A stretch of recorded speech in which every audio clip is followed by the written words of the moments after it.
Martin Zubimendi to Arsenal, it's really a story that is really shaky.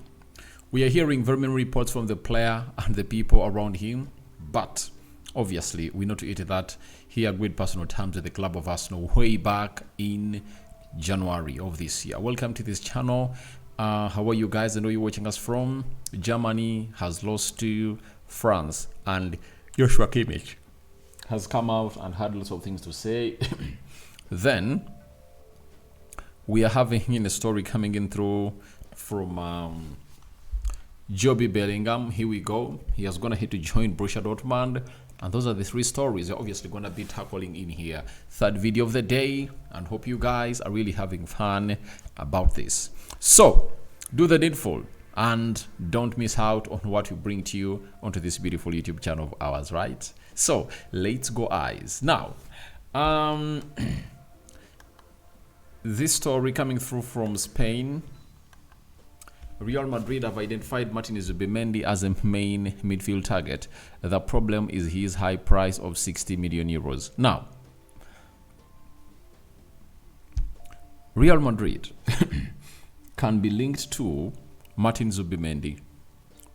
It's not for the first time, but this time it will be concrete, because when Zubimendi was rubbishing the rumors that he's undergoing a medical in London, he said that Xabi Alonso is his admirer and he grew up looking up to him and all those players coming in from the Basque, and he loves him a lot. So that's why it's very easy to find people linking him to the side of Real Madrid. But I've always gone ahead and let you know that it is in the making of Real Sociedad that they don't want the deal of Martin Zubimendi to be announced before the beginning of the new financial year. They want to see that money allocated into their budget of 2025, 2026, not 24, 2025. So that's why they came up and they told us that Zubimendi should be really bought in the month of July. And I think that's why Arsenal are really doing the needful and they're really taking their time. And that's why even when Zubimendi came out and put out that statement, you never had any Arsenal correspondent coming after him, because they knew to it that an agreement is in place. Have you heard Fabrizio Romano say anything about that? David Austin, tier 1 journalists? The answer is no. Why? Because the side of Arsenal knows that they really have this. But for Real Madrid, I think with Luka Modric leaving, they need more of an attacking midfielder than a Martin Zubimendi. That is it. I don't know what plan Alonso is really having, and I don't think that Martin Zubimendi is the solution, because if you're having Tchouaméni, you are having Valverde, you are having Camavinga, they can all play as number 8s and 10s, sorry, as number 6 and 8s. But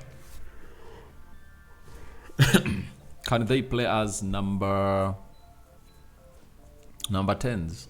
I don't think so. So I think that's where they should put a lot of focus on. And for the club of Arsenal with Jorginho leaving, I think they deserve this guy, because he's really a wonderful ball player.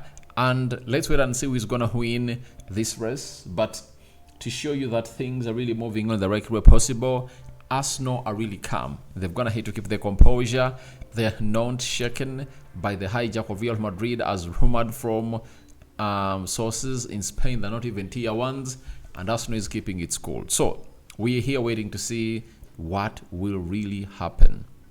You know, what will really happen on the deal of Martin Zubimendi. But it's still days to July.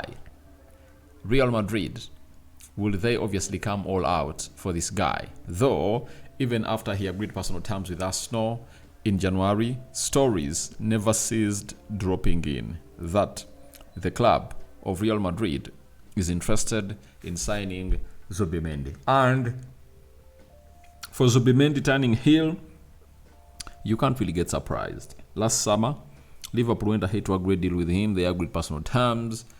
as they went ahead to really talk to Real Sociedad, and they had gone ahead to reach a deal of really triggering that clause. Guess what happened? Guess what happened? The man, Zubimendi, said, I'm going to be staying at Real Sociedad. And Sociedad need the money.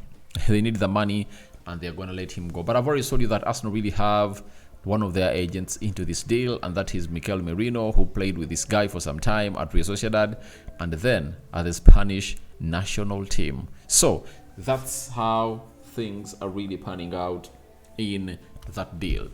A hijack from Real Madrid is being anticipated, but if Real Madrid say 60 million euros is really so much, can you say that onto what you call a trigger, like a release clause that you have to trigger? I think they need to obviously revise what they put out there. Now, Jobe Bellingham, however much his team qualified to play in the Premier League, he has not given them a chance to come and play in the Premier League with them. Now, Fabrizio Romano, Jobe Bellingham to Borussia Dortmund, here we go. 33 million euros fixed fee, 5 million euros of add-ons on standard to Sunderland, and also a 15% sell-on clause deal for Sunderland. He added and said record sale for Sunderland FC and huge fee after initial 20 million bid rejected. Excellent addition for Borussia Dortmund, Bellingham in Dortmund. So, Jobe Bellingham is following in the footsteps of his brother. Remember, his brother came through straight from Birmingham at the age of 16-17, went and played for 2-3 seasons at the side of Borussia Dortmund. Then he went ahead to play there, and he was sold expensively, I think for 120 million euros. Is it 130? Yeah, million euros. And he went to the side of Borussia Dortmund. So his brother is also following the footsteps of his elder brother. So we wait and see how that pans out. But we know well, when it comes to development, that a side known as Borussia Dortmund is really good at that. Not so? So I know he's obviously going to be enjoying what he has really gone in for. But he led Sunderland into the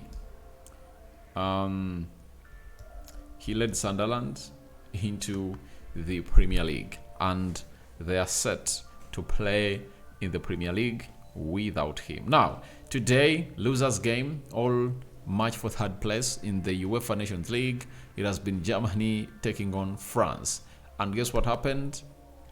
France went ahead to beat Germany by 2-0. Now, Joshua Kimmich has come up and said the following as the captain of the Germany national team, that we talked a lot about the first game. I think we showed what we are capable of in the first half today, that we are able to react. We simply were not good enough in front of goal. Overall, we simply can't lose patience so quickly. He added and said, especially if you look at the first half, we should be leading 3-0 after 6 minutes. Then we went into the break a goal behind. We lost patience too early and lost our structure in the second half. We were caught one counter-attack after another. And if I told you watch that game, France obviously went ahead to maraud into that huge space left in between the goal line and the center half. That is it.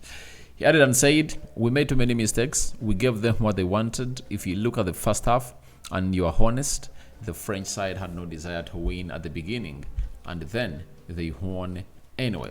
But Kylian Mbappe went ahead to score one of the goals, and then Michael Olise, 84th minute, made it 2-0 for the country of France. So guys, thank you very much for watching through. And David remains my name. Sign out for now. See you later. Your reactions to Zubimendi transfer hijack are welcome in the comment section below. Then, what are your thoughts about Jobe Bellingham joining a team known as Jobe Bellingham joining a team known as Borussia Dortmund? Has it been a very good move for him to follow in the footsteps of his brother? And then, what are your thoughts about France winning the third place for the UEFA Nations League as the final comes in through 2 hours from now? Portugal versus Spain.